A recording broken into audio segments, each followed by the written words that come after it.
Hello, everyone. This is Perspectives. We've been away for a little while. I'm Martina. On the set. Yes, and as you may see, we have a special guest, which I will get to in just a bit.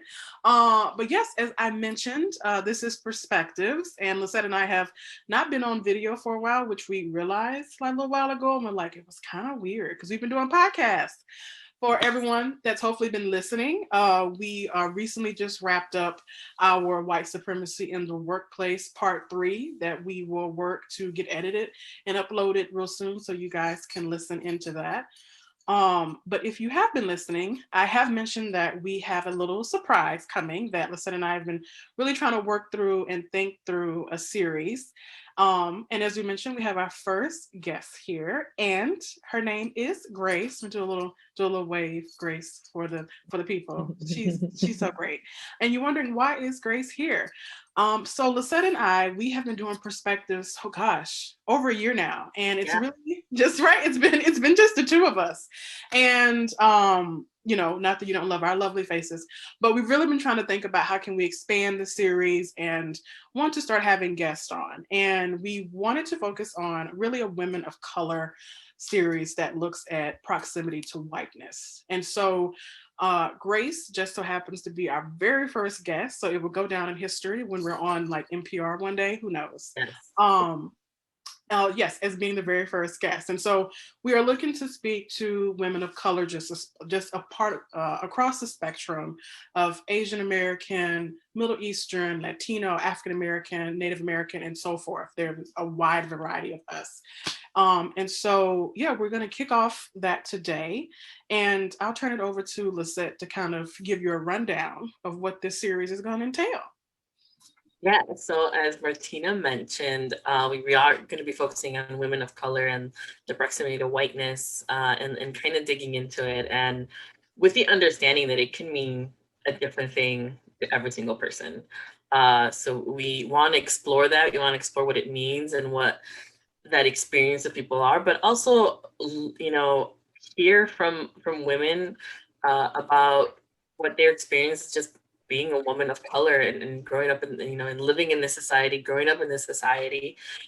Grace has a few perspectives. I'm super excited to kind of bring her into this, and I think it'll really kind of challenge our idea of what proximity to whiteness is and what that means to individuals and how can we do that. But I think at the end of it all, we really hope that we can uplift all of our voices, uplift what our ideas are, and uplift what we've been through, and who knows, maybe through this series, we'll find some answers of ways that we can continue working together and bringing about change. And I think that is something that, if you all have been following us for a while, listening in, we have talked about how can we continue to figure out how to unite, particularly people of color, more, because there are a lot more similarities than there are differences. So I think this is one way that we hope to contribute to that notion and that mission that we kind of have come in with this channel. But I think we're ready to get started. I think, Martina, I think we're good to go, right? Grace, are you ready to kind of dig in with us as to what we're doing? But just to kind of level set a little bit with our audience and those that are listening, because this will also be in the podcast as well. Proximity to whiteness. I think we'll start off with myself kind of talking what it means to me. Then I'll probably kick it off to Martina, and I think Grace will kind of let you get started and sharing a little bit about you. But I think proximity to whiteness, as I kind of have seen it, and as you all know, being a daughter of immigrants, there's a few things that it kind of means to me. It really has always come as far as living here in the United States, assimilating to this American culture. What it meant to my parents to assimilate is sort of what I kind of did. A lot of it was making sure that I spoke English well, no accent, and then understanding that. And I was always praised because teachers would always be like, "Oh, she speaks English so well." And my parents were like, "Yes, we're doing our due diligence in that. And and sort of, and that's always been right. Like I think it's always been something that a lot of children immigrants probably hear a lot of, like, hey, how can we make sure that you assimilate into what it is now? And I've had friends who no longer didn't learn Spanish because of that notion, but also the idea that white is better, right? That white is, it's prettier, it's cleaner. You're if you are a person of color, you might seem dirty, you might come across as less than. Uh, white for some reason means richness. Yet our earth is brown, and it's what all of our crops and fruit and everything kind of grows from. So it's always been something that's been an image in my head. That's just a little bit of what, to me, and sort of what I've seen proximity to whiteness. But Martina, like, off to you as we kind of kick this conversation off. Yeah, well, thanks. I think what you really touched on is that white is better. Like white is right. That is always, I think being a black person, being a black woman, um, I will say people don't so much say that so much nowadays, but it's the way they behave and the way that they treat you. As I've mentioned here on our podcast video, I'm born and raised in Mississippi. Most of my family is still between Mississippi and Louisiana. So growing up, I did hear things about, you know, I was, the darker one. I'm not the only dark person in my family. My father is also dark skinned as well. My mother was a little bit fair skinned. But it is the things of hearing about, you need to get out of the sun, or you've been in the sun all day. I can tell you've gotten darker today. Um, the good hair versus bad hair, which is an argument or a thing. I want to say argument. It's just a debate that I don't think we're hearing so much nowadays. But again, it's also how people treat you and things like that. So it's like I think we're kind of getting into maybe a way where people don't so much say things so blatantly. It's the way they treat you. But growing up, yes, having this grade of hair, that grade of hair. Oh, you must be mixed with something. Like there's something wrong with just being black. Like, oh, you must be Creole or you must be Native American, which is wonderful, wonderful other ethnicities. And then no disrespect, I actually do have Native American in my family. But that was always the thing assumed. Like you can't just be black if you have quote unquote nice hair. And I think the way that um kind of fast forward a little bit, again, Lisa and I have talked about the code switching in our professional lives, even sometimes with friends that we may not be so comfortable with, we switch and it becomes like you don't even think about it. I mean, I don't even think about it most days. Like it's just something you automatically like you said, Lisa, you talk more proper or you enunciate things clearer. But it is all these ways that I have seen just very kind of blatant, like to speak correctly, to be educated is something that even especially education. Like I'm getting heated and we didn't even started yet. But especially I think things like education is like it's really the more educated you are, often sometimes is that you're considered the more better you are or the more closer to whiteness you are. And it's just all these sort of things that again, as I say, that you don't at least for me, I don't so much hear it nowadays, but I do see certain things nowadays. And we have talked about microaggressions as well. But for me, that's where that proximity to whiteness really kind of, rocks the boat, is really the way someone is treating you. Especially, I think for me being out of the South and having to come north. And one thing that people will ask me is like, how is it being in Chicago after being raised in the South? Like, oh, you went past the Mason-Dixon line. And I'm like, you know what? In the South, we have our ways, but in the South, you know who's racist and who's not racist. They do not mind down there telling you like it is. And doesn't necessarily mean it's right, because it's not right. But up here in Chicago, I will say I have experience where, again, it's how someone treats you. And they think just because they've done this or done that, I've been to a protest, I voted for this person, I'm liberal. It's those sort of things that they may not be who they say they are. And those are the things here in Chicago for me is like it has a heightened sense of like, I never know if someone is really who they say they are. And I know that was very long winded. So we're going to turn it to our special guest, Grace, to kick us off. And Grace, if you could just kind of open up and just tell us a little bit about yourself and your background, and we'll go from there.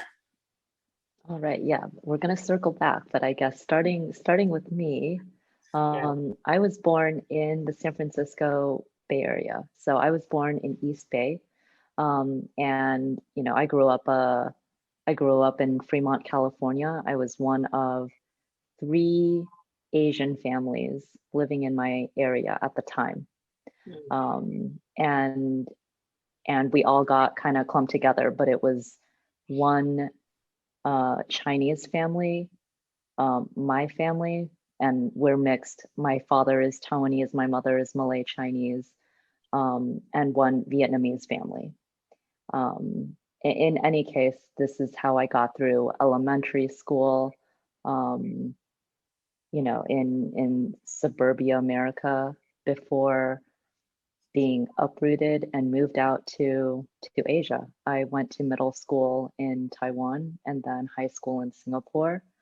And in those, it it's it was such a shift going from living in the US where I was made fun of for being, Asian and having fried rice in my lunchbox and whatnot.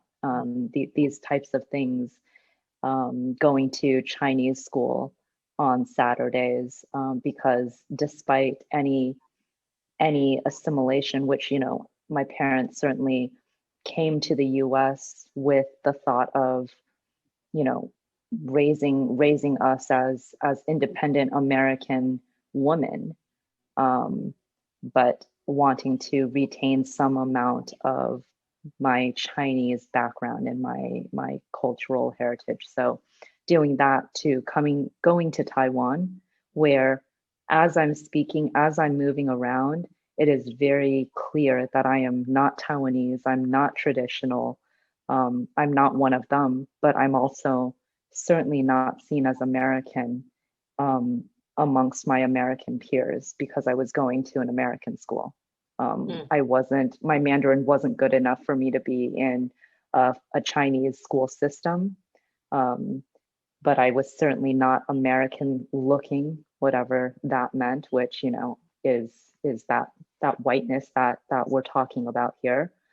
Um, and similarly in Singapore, where I got a whole lot of, just ridiculously racist things and sexist things said to me, from, wow, you speak such good English, you have such nice teeth and all these things where it's like, what are we even talking about here? And so that has always made me like really step back from any of these things that might make you cling to some identity and whatnot. And I've really, really had to like see all of these little nuances and hold different perspectives and as I move through all of these spaces, and to be really indignant in these places and be like, I cannot wait to go back to the US where, I will feel American and amongst, Mm. my people. And then I come back to the US. I go to New York City. This is post September 11th. And things are turning upside down. And, from the politics to realizing, what, I'm actually not that American, and I don't know what an American identity even means at this point.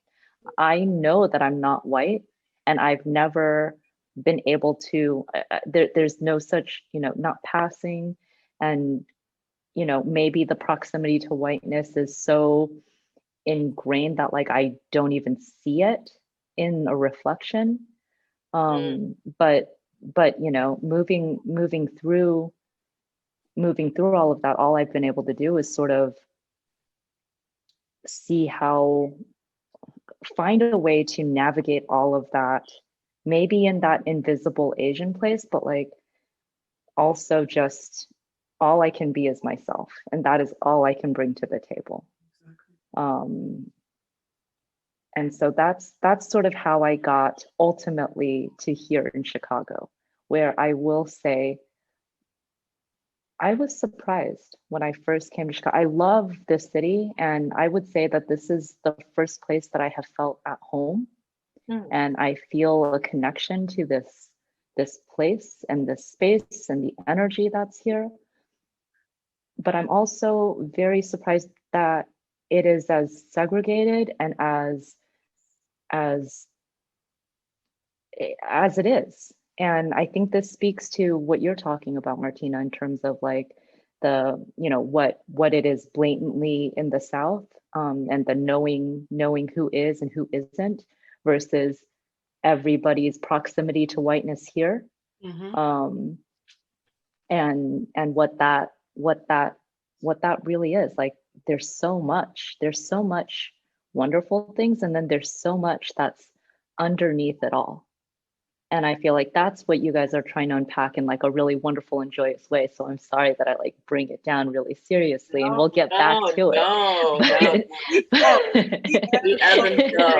worry about You it. know, Not bringing it but down. like, yeah, no, but it's just one of those things where it was shocking to me that, you know, to be in a place that is so diverse and has so many people, so many cultures, and you go to different neighborhoods and different places, and there are these pockets of like intense vibrancy and like cultural pride and these things, but they're very segmented. They're very in their own spaces, and there are these very distinct barriers and boundaries and nuances within where neighborhoods or places are, all of this, and I see how that was because of the systemic issues that were here, as well as all of these other things, you know, that I'm still learning about. In any case, to circle that all back around, now I'm all turned around. um, No. yeah. You brought up so many things. Yeah, okay. It's something that you'll hear us always So say, much. like, 'cause every time I'm like, oh my God, my brain is kind of taking everything in. But there was a question that kind of kept coming in the forefront of my mind to you when you moved to go to the middle school and high school. Did you feel that it'd be easy for you to fit in? Did you feel like you wouldn't maybe face so much sort of backlash, or sort of like you're not, aided enough, you're not this enough? Did you feel that ever come across your mind of like, oh, it's gonna be easy? Like I am who I am. It's not like, it's part of who I am. Because that's something that I now I won't go. I'll give you my sort of struggle with that. But I just wanted to think that ever crossed your mind, or how did that even make you feel when you started receiving that sort of negative, sort of even like racist kind of comments coming your way at such a young age too? Yeah, I mean, I think I was on the receiving end of that in the US from, you know, my white peers in school and whatnot. It was a different thing going out to Asia and for the first time realizing like, oh, I'm actually I already felt othered by the whiteness, but then to feel it from the Taiwanese and the people who kind of look like me, but then seeing what they mean when they say I'm not one of them either. And so, you know, realizing that I live in this like this space where I'm not either of them. So maybe that's the blessing, and maybe it's this thing that just sort of pulled me and detached me from both an American identity and a Taiwanese identity. And so I just had to be okay with being me individually. And that is pretty freeing, maybe. And maybe that's my privilege and my whatever that is, that my coping, my coping with the world that is. Yeah, no, I think I know I've shared before, not being Mexican enough, and even sometimes like going back to Mexico and even your own family kind of othering you, in a very not in a very blatant way, like or kind of putting you on a sort of as a show of like, we'll say something in English, like, and I'm like, why? I'm not like, what am I? Like, I'm not in a zoo. Like, you just can't put me there with your friends. And so as you were talking, just made me remember, like, oh my gosh, people have this idea of who they want you to be or who they think you are, and because you don't fit, we talk about this, Martina, like, you don't fit this box that they have created, and they can't, they just push you into whatever kind of zone that they think you're gonna fit or try to make you feel. So you just kind of reminded me of that, and I was like, it's such a way that you have to live in between these two worlds, and it's always interesting when they kind of clash, and you're like, you know what? Whatever, it's me, it's who I am. I know that I am Mexican enough for myself. I know whatever American means to whatever, like, I know what it means to me, and I'm just gonna have to just walk that. But it is it can be sometimes a little like exhausting to kind of live in between those two, and you're just like, can't we be both at the same time and not have to like be one thing more than the other at certain times? So yeah, it's exhausting. So I know. Thank you for that. I was gonna say thank you for that. I mean, I personally can't identify in that sense, but I love when you was like, I'm just me. I'm just Grace. That's all I know how to be. And I really like when you said that, because it is true. People do want to put you in this box, and it's not just white people, but it can be anybody and everybody just want to put you into this box. And I will say again, before we transition, is like when you talked about having moved here to Chicago, and like the segregation. Oh my goodness, that is one thing that I was so excited to move here to Chicago. And I moved here, had never visited. I never visited Chicago. My dad lived here for almost 15 years, almost 20 years.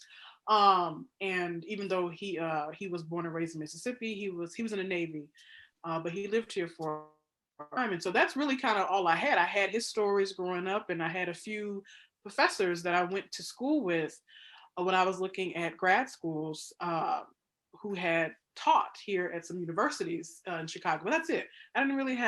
I did not do my research like I should have. And I was just like, I want to move out of the South. And so I was so excited. I mean, I still love Chicago. I'm still here. But that is something that was so blatant to me when I came here is, this is the third largest city in the United States. Like you said, Grace, there are people from all over the world, so many cultures and different experiences people have, but everybody's in their own little bubble. Like and me, that's not really how I am. Again, having come from the South, I know how it could be to have that experience. I was like, man, I'm gonna come here in Chicago and see all these places and do all these sort of things. But again, I would get looks when I would go into certain neighborhoods because they're like, okay, yeah, okay, yeah, you're here. And so it is something that I recognize like right out the bat. And that was just happened to be in grad school. I think this is probably like within the first month or so. But now having been here, I don't know if it's got any better, but I will say by having this outlet to talk about these sort of things, it helps me to kind of understand why people are in their little bubbles. And again, doesn't necessarily make it right, but I've been able to learn more as I've lived here. But it still sometimes is a matter of where do I fit in sometimes, because I, I may go to one community, and because I'm not from Chicago, or again, I look a certain way, they'd be like, oh, why are you here? And this could be within African American communities, or I can go to another community and I can fit right in. So it's so interesting. This Yes, Chicago as a whole is just, it's a very interesting city to say the least. But Grace, I didn't know if you wanted to kind of tap into some other background information and like talking about your international experience there before we kind of transition I on. would like to, but I'd like to stay on this for just one second Sure. because What? talking about all of this and moving around different neighborhoods and finding, and like stepping out of our boxes or like refusing to be boxed, it is in that unboxing and the braving of that, I think that we all realize that like it is an uncomfortable space to be in.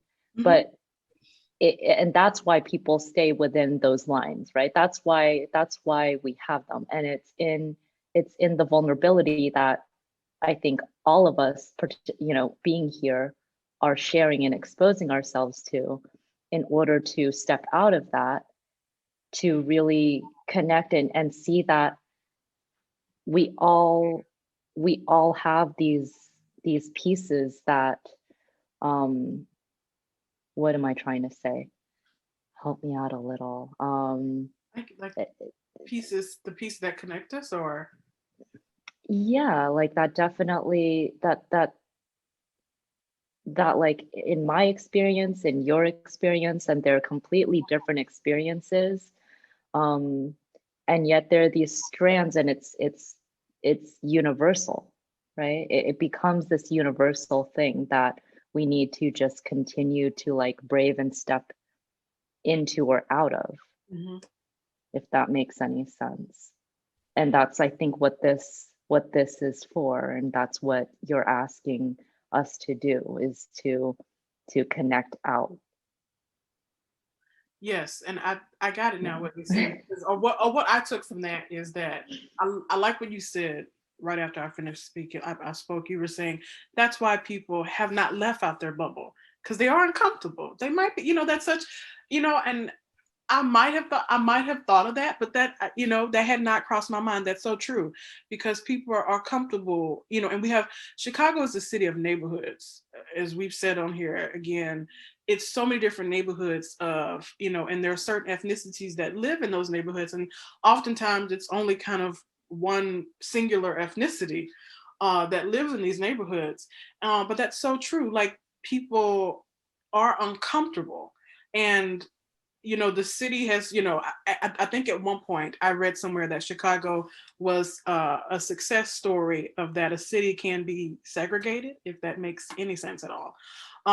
But in a way, it does have some truth to it because as segregated as the city is, I don't think you really know that unless you really live here. I mean, you can read about it and you can, watch videos about it like this, but I think until you're really here and you're living it, you don't really know how segregated the city can be. And even if, there are some common places such as what maybe downtown that, is not really, I would say is, but even then it's a lot of white people downtown, but it's like one of those areas that not necessarily like South Side or West Side or North Side or Rogers Park. There, we know there are certain groups of Blacks or Latinos or Polish that live in certain neighborhoods um, that, yeah, we don't really venture out to.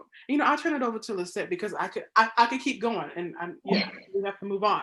Move on. Yes. No, I definitely, when I talk about the box and like you have to think that some people are comfortable in their box, Yeah, they are. right? And I think when you talked about the segregation of Chicago, I was born and raised here, and it wasn't until I went to college that I kind of really realized how segregated the city is. Like I think I always knew at sort of like a very like subconscious level of it, because I always knew even in my own community like where that boundary was, that invisible boundary line between the Latinos and the Blacks. And you're like, if you go over that one street, like you're in Black territory, and that's not where you want to be, or that's, and vice versa, right? And I think so I always knew it, that, but kind of seeing it and sort of realizing, when you have, you have Chinatown, you have Little Village, you have the west side of the city, which is very, Austin, Garfield Park, and all those like that's predominantly Black, and the south. If people say South Side, people think Black communities. It's all Black. Like that's all they think about. Like South Side, and I'm like, it is sounds. I'm like, it's not, but like, okay, but that's sort of the notion, right? And it's That's like, yes, the notion. but it's the notion, and I think it's a story that's, you know, perpetuated a lot, and because it's such a thing that's been perpetuated, it's sort of become the truth. Like, you know, it's like if you like West Side wants to stay black because of, like, it's been traditionally black. So why would we want to change it? Why would we want to change that? And it does cause issues. And I know out here on the South Side, when Latino families were moving into, you know, what was typically predominantly black neighborhoods, there was a lot of like clashing there because they're like, why are y'all coming in to our community? Like, this is really for black families. And it's sort of this perpetual notion that you kind of see, but because we're so comfortable in what we know and what we feel good about and what we sort of have always known our lives, why would we want to kind of shake that box up? Why would we want to sort of do something when it's been there, but when you but it's realizing that, like, no, it's been designed to be that way, you know, and because it's been designed to be that way, we can't have the resources that we want. We can't have things, people are like, we want to improve our community, but things that we want to keep traditionally stop us maybe from being able to bring in what we want to have in our communities that will make it nicer, because we think that, oh, well, now you want to be like the people from Lincoln Park. You just want to come in and do that. It's like, no, we just want to beautify our community, like that notion. But it's sort of, so when you talked about sort of that, being comfortable in sort of our spaces and our boxes and not really understanding that. Like right now, what I'm saying, that's all things that I'm just thinking about that you kind of great have prompted in my head of like, wow, like I'm just seeing it from a very different light and just sharing it out here. So don't yell at me in the comments for saying stuff that are just coming out of my head that I realized. No yelling in the comments. No yelling. But yeah, no. So thank you, Grace, for kind of getting us to think a little deeper as to, particularly when you think about that and how it really impacts people of color. And I know when you said when you moved here and seeing how segregated it is, how has that sort of impacted how you navigate the city? Like, does it make you kind of stay just in certain areas of the city, or have you sort of said like, no, I'm going to venture out into the city? She's looking like, no, I'm taking chances. Oh yeah, no, I mean, I you want me to share that here, or are we going to save that? Do we need to move to part 2 for this? No, let's go ahead. Let's go ahead. Let's get into it. When we're on it, let's stay on the topic. Okay. Well, I came here, and when I saw that, I was like, there's something I need to see for myself. Mm-hmm. And so I actually started getting on my bike, and I started biking a lot of these neighborhoods. Wow. And crossing a lot of these boundaries, because I mean, I drove a little bit because it's so big and I had to orient myself. So, I would go down out through Humboldt, go out west towards Humboldt, go down, towards Austin, down like through North Lawndale, down through Bronzeville, all like I started driving all over, but then I started getting lost on my bike. Mm-hmm. And it was being on bike and sort of being in open air and not in an enclosed vehicle, that there were times where I would like feel a shift in how it even feels moving from space to space, right? Yeah. Just crossing a block or whatever it is. And there wouldn't even have to be any people or anything. And you can feel that. It's very and wanting to, understand a little bit more. And in any case, that has led me to meet a lot of the people that I am now, friends with, and the people that I work with, and the projects that I work on, and the projects that I support in the neighborhoods that I move around in, and all of that to just say that it has caused me to be even more curious and even more adamant about crossing where I can and bridging what I can and showing others that it is very much possible, and not just possible, necessary in order to kind of break down those boxes, you know, and really do that. And so I would say that that's kind of the space that I'm in. And maybe that's, you know, I because I come with the experience that I have and am not tied to anything in a particular way, I kind of will just, you know, call it bulldoze, but really happily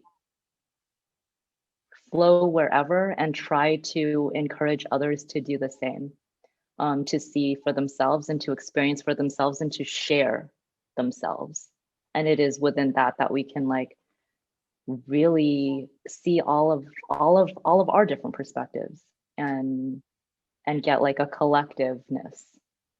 So I don't know if that helps. No, that does happen. It just makes me think about where you think it is to have this collectiveness and all of us to come together.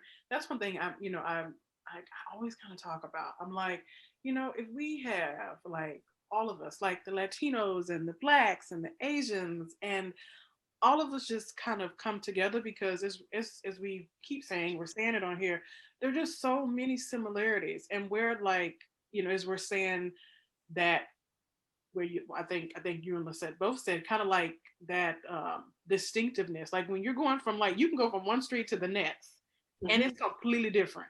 You know where you're going from South Lawndale to North Lawndale, and it's different. You can tell that right away. And you know, even just kind of maybe just in the air, like how things feel. But it's just always, to me, I always talk about, if all the minorities, if we all could just sit down and kind of do this, listen to each other and just hear each other's stories, each other's lived experiences, maybe even things that we don't necessarily like about each other, but that's okay. We got to be able to talk about, because if we can't talk about these things, you know, how are we ever gonna come together? And you know, that's obviously, you know, brings us back to Chicago. It's still this, it is this segregatedness, if I can say, where, to me, I see that as the white man and white supremacy benefiting off of that, because if we are still constantly going back and forth with each other, even within our own races, they're never going to get it together. They're never going to get it together. So why are we worried about taking them out of this box if they can't even get along with, like, first of all, they can't get along with themselves, then they can't get along with each other. So, and it's like, it works to white supremacists' benefit that we continue to be separate, and that we don't want to let our guard down and be vulnerable with each other, to learn from each other, and just to help each other. And that's all I'll say on that. Thank you. Yeah.